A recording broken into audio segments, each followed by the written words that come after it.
Hari Om, good evening everybody. Welcome back to the next section of Kindle Life.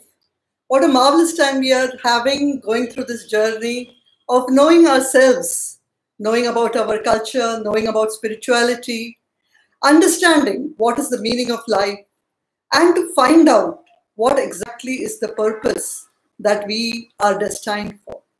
So let us continue this journey ahead and begin today's session with prayers.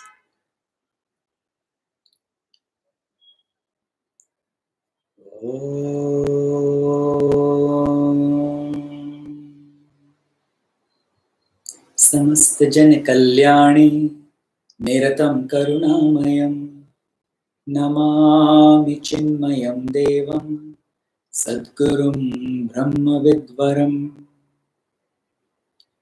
ॐ सहना भवतु सहनौ भुनक्तु सह वीर्यं करवावहै तेजस्विनावधीतमस्तु मा विद्विषावहै ॐ शान्ति शान्ति शान्तिः हरि ॐ श्री गुरुभ्यो नमः हरि ॐ हरि ॐ। The seers, the rishis of our land, like beacons, guided our country from generations to generations for thousands of years and kept its cultural heritage, the value of life alive. Therefore, we again and again say, Guru Padukabhyam Namo Namah Shri. We keep bowing to the Gurus again and again. Very true. Today we are going to slightly change the way we do things. I realize that I've been neglecting the word meanings for quite some time, haven't done some of them at all. On your side, you try to remember where you have read these words and try to connect as an exercise. So let me begin with chapter 21, some of the word meanings over there. The path of divinity. Encrustation, the hard crust or the shell. The permutations, remember the combinations of the mind. Permutations means the several possibilities or ways, combinations. Ignoble is not honorable. Indolence means laziness. Transcendental is that spiritual realm. Terrestrial, of this world, the gross. Secular, which is not connected with religious or spiritual matters. To delve means to reach within us, inside us, to search. Let us also take the meanings of chapter 22, the state of divinity. Transcended means to go beyond. Beyond what? Beyond the worldly matters. In spate, we have seen the sentence where the river is in spate. It means dangerously overflowing or flooded. Chiseled, shaped. We chisel our mind. Conspicuously means clearly visible. And Catholicity over here means all-embracing. When you say a person is a Catholic, we don't necessarily mean the religion as in Christianity, but the word meaning itself means all-embracing. It's supposed to be that. Also, I realize that probably before we begin the next chapter, chapter number 23, it is better to know the meanings beforehand so that while we are reading or going through it, we probably understand that a little better. Correct. Right? Correct. So I'm also going to do the chapter 23. Like I said before, they were pending initially. So chapter 23, today we are going to begin with the fundamentals of Vedanta. It's a long chapter, so till I assume we are going to do a certain number of pages, I've taken the word meanings up till then. Renaissance, it means a total revival of something which was there earlier. Intuitive, over here, it means to have the direct perception or understanding, in this case, of the knowledge which our rishis got. This point, direct knowledge. That means now we are speaking and you all are getting direct knowledge. No. We are thinking, eyes are reading, mouth is speaking, your ears are listening, going to the mind. Where is it direct? It is the most indirect way. Direct perception or intuitive means when you are in the highest state of meditation and you are connected to the knowledge. You instantly get the knowledge. There is no equipment involved. Antonym. Antonym means the opposite word. Opposite of antonym is synonym. That means the similar or like word. Emanate means to come out and spread.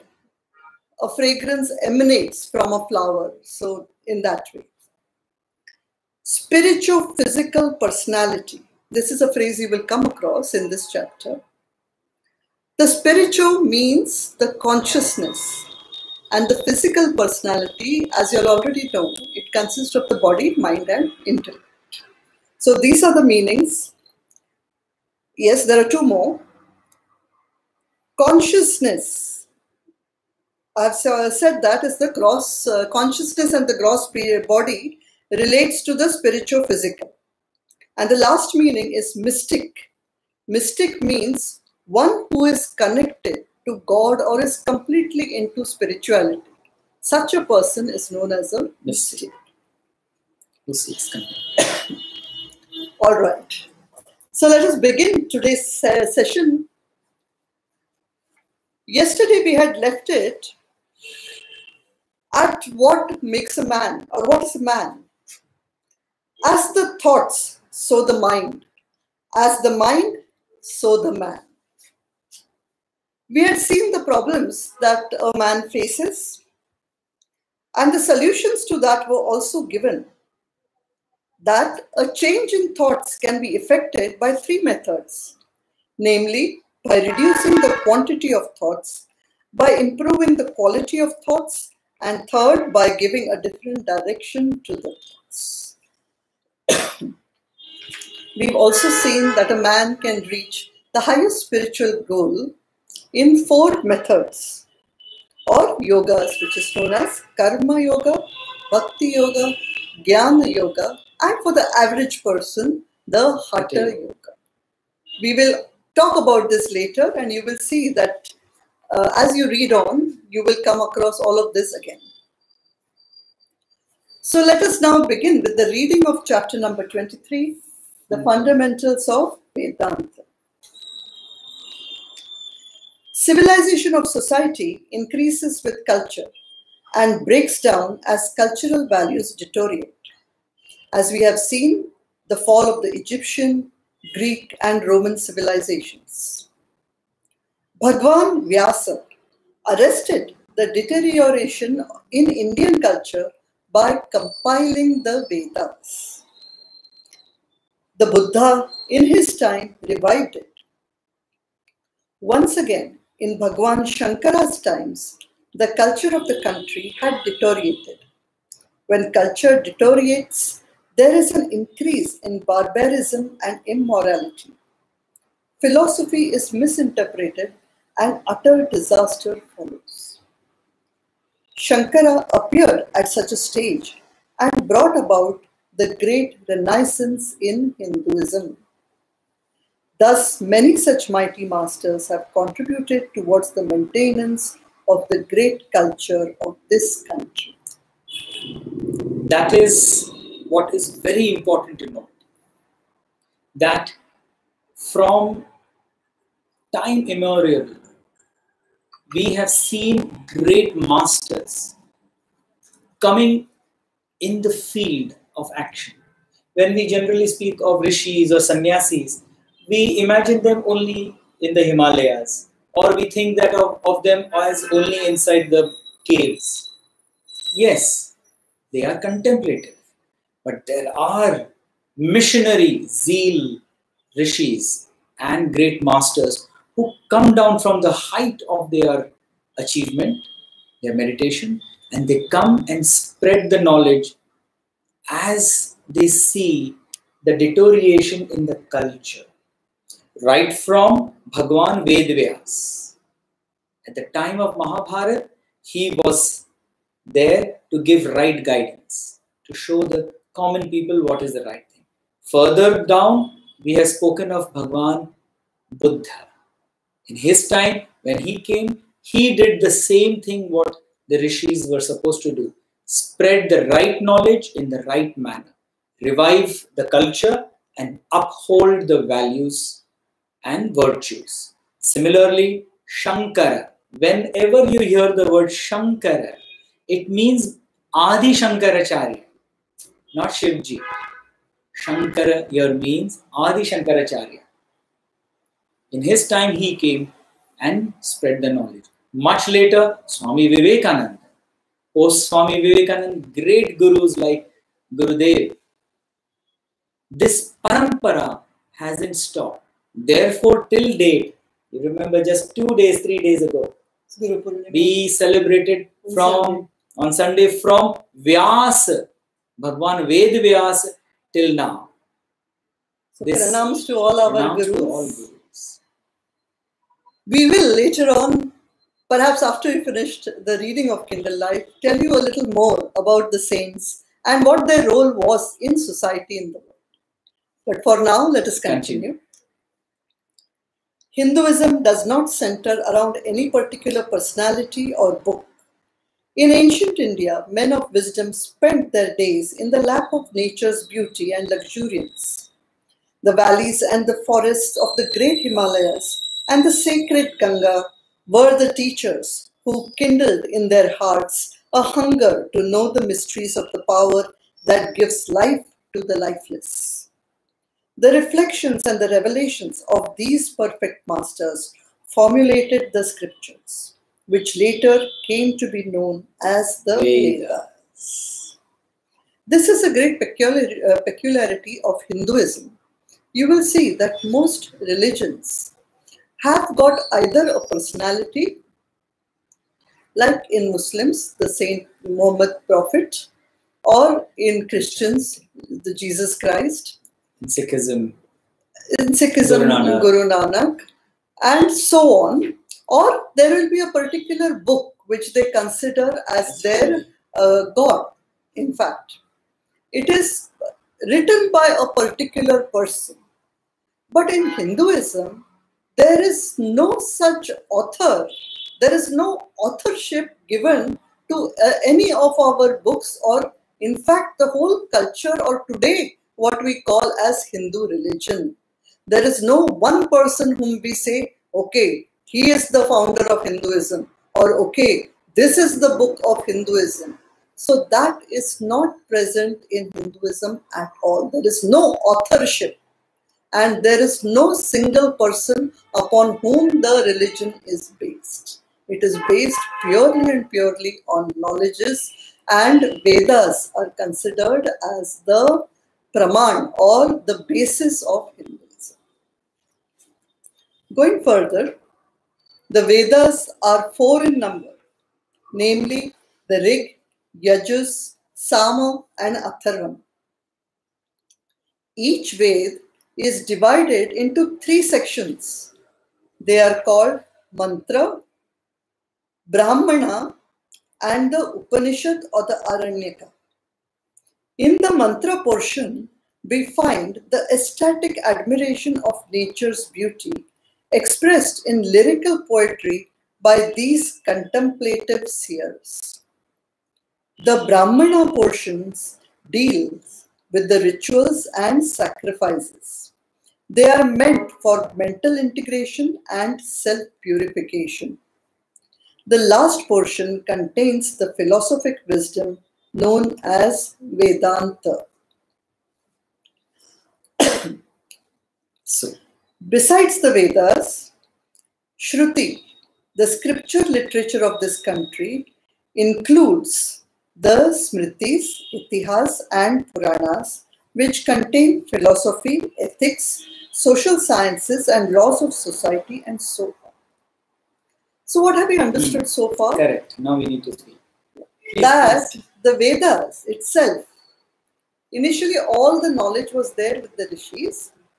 Bhagwan Vedavyas compiled it into 4 books, which were known as 4 different Vedas, which are the Rig, Yajus, Sama and Atharva. Now, each of this Veda is divided into 3 sections or 3 portions. The first one is known as the mantra. What does mantra consist? It consists of mantras which describe nature. Remember, in the earlier times, nature was considered as the power, as the giver. So it was worship. Nature was worship. So all of these mantras were in the glory of that nature. The second portion was known as Brahmanas.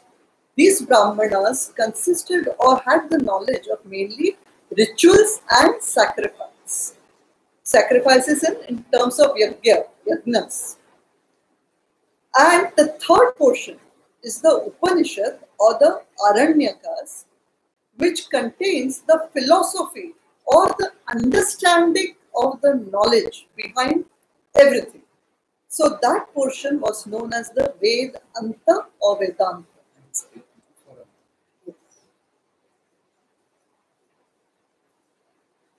So when we say that I want to read Vedas or I want to learn Vedas, it is practically impossible to read the whole Vedas, leave alone learn the whole Vedas, because it is so massive and gigantic. However, depending on your inclination, what part of Veda you want to learn is what these 3 sections mention. The mantra portion, lyrical, the meters and different kind of chants that we hear. Beautiful. In chorus, sannyasis and swamis, they chant, it is wonderful. The second part, as it is called, the Brahmanas. Not the Brahmanas, the different rituals and ways of doing things. And the third part, Aranyaka or Vedanta, whereby you can really go and study, understand the reason behind everything that is there. Existence. To know what you are, to know what is this world, and also to know what is Ishwar.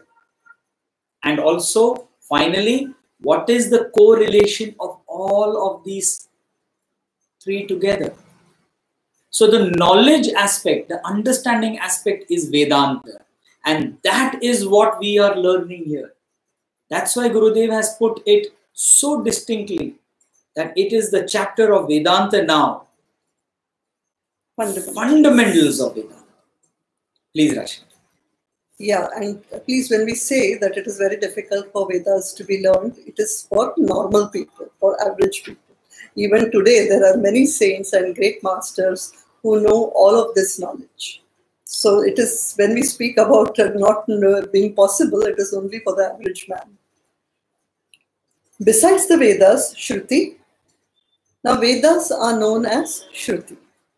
The scripture literature of this country also includes the Smritis, Itihas, Puranas, which contain all these various subjects as mentioned. The Vedas were not written by any one individual. They were inspired declarations of several rishis from the height of their intuitive experience. And when they were absorbed in the transcendental experience, they had gone beyond the realm of I and mine. This explains why they never appended their names to the holy texts. The material scientist inquired into the world of objects, and by close observation, intelligent and rational analysis deduced scientific laws of nature.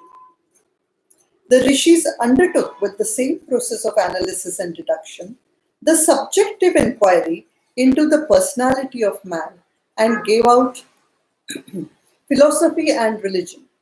The difference between the two types of inquirers lay only in their respective fields of inquiry. Naturally, therefore, in the Upanishads, the discussion was about life and its meaning and purpose. Very clearly, Gurudev has explained to us the distinction between the scientist of the world, which we know today also as scientists, and the rishis. They also did the same things as a scientist did, but their fields of study were different.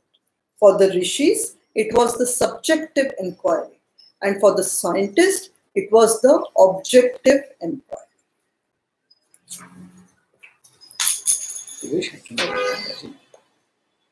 The term life is easier to understand by analyzing and understanding its antonym, death.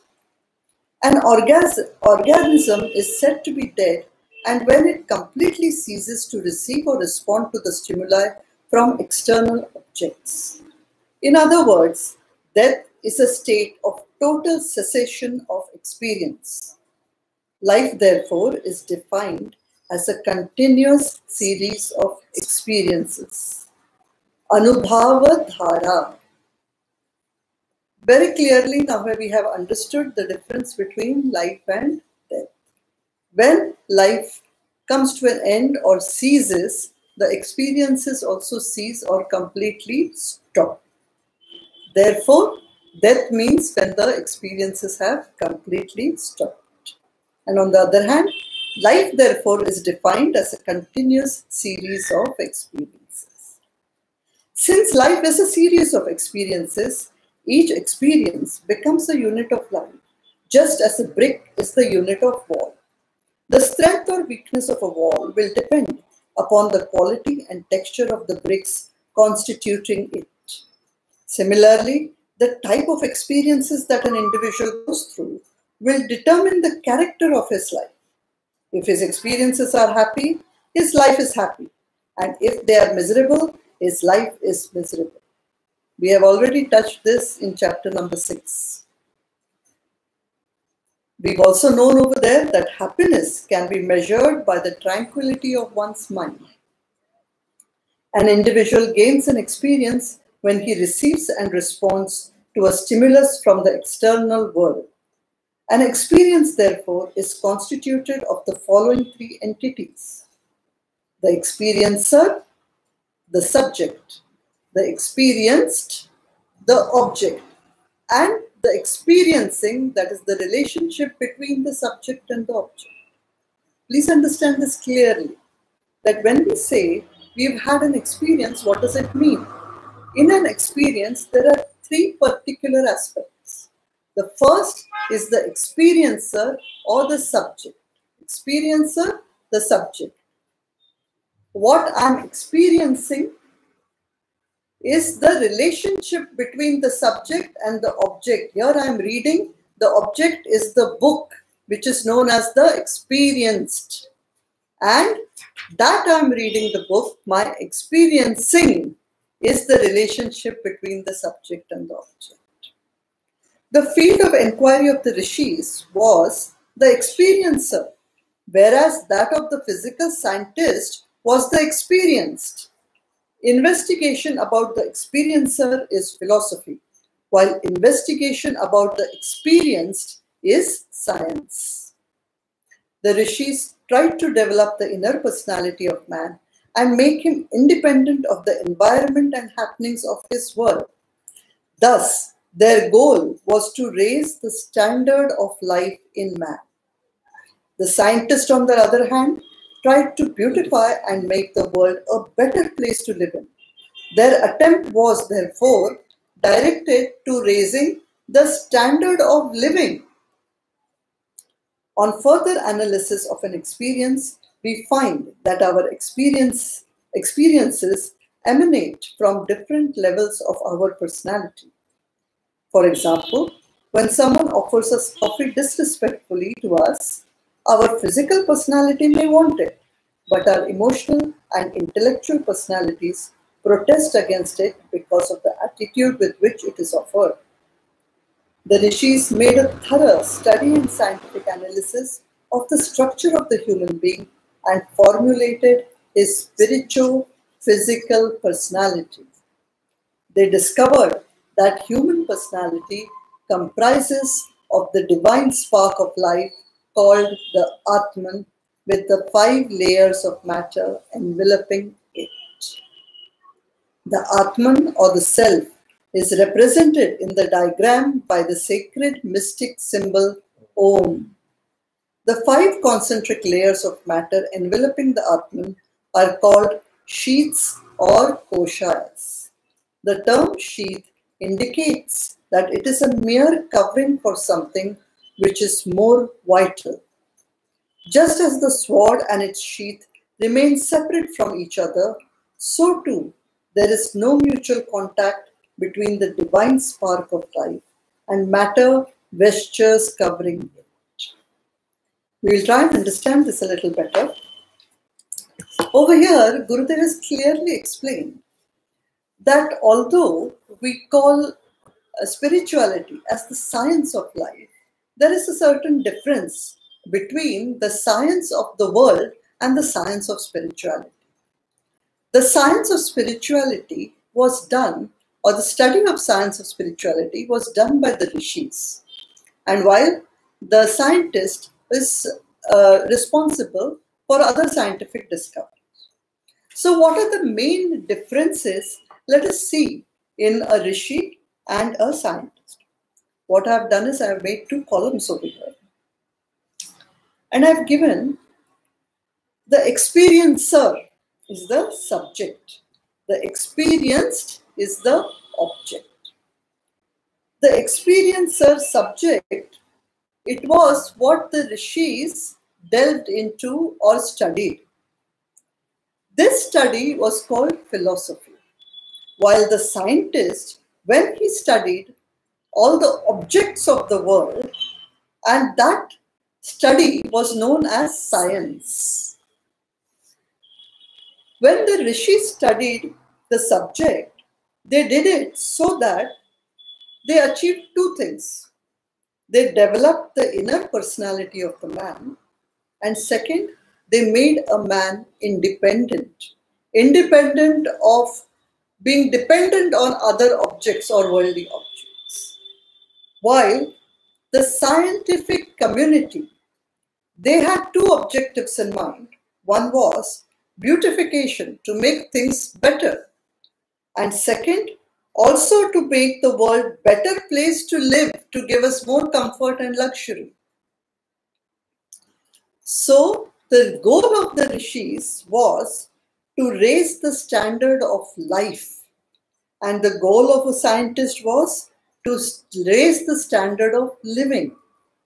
Thus, the rishis had to give us the importance of values in life, while the scientists taught us to have valuables in life. So this was the main difference. The rishis taught us the values, and the scientists gave us things that were valuable. So this is a very clear distinction and very nice to understand the difference between what our great rishis and masters gave us and what this scientific world has given us. And it is something to think about, whether what is more important, what has given us real happiness, and we are seeing what the world has come to do. Finally, today I would like to just go on this particular sentence where Atman is being described. Atman is the divine spark of life with 5 layers of matter enveloping it. In the previous chapters, we've already done the consciousness, which is encrusted by various obstacles. And over here, there are not these obstacles we are speaking about, but we are going to learn about man, what he is made of. The consciousness is there, and this consciousness has 5 layers of matter which are known as koshas.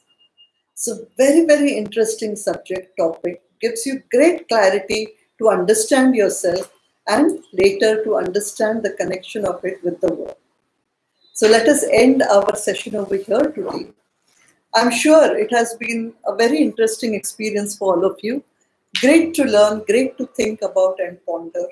Do think about the rishis, what they gave us, what they have contributed, what the studies of this great nation that we are born in was, and what the scientific community has given us, the values of life or the valuables of life, and what is more important. So with this, we bid you all good night and end today's session with prayers.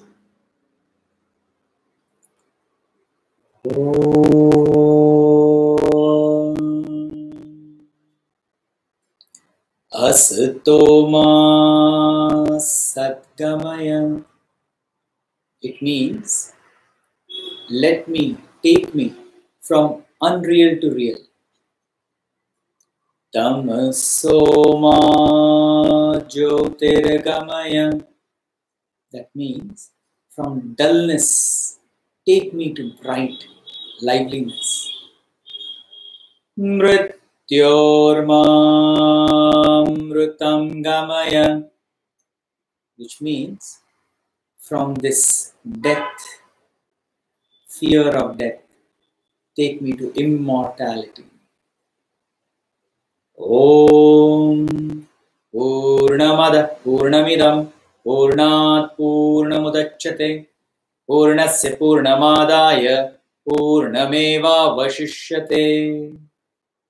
Om Shanti Shanti Shanti. Hari Om Shri Gurubhyo Namah. Hari Om. Hari Om to all.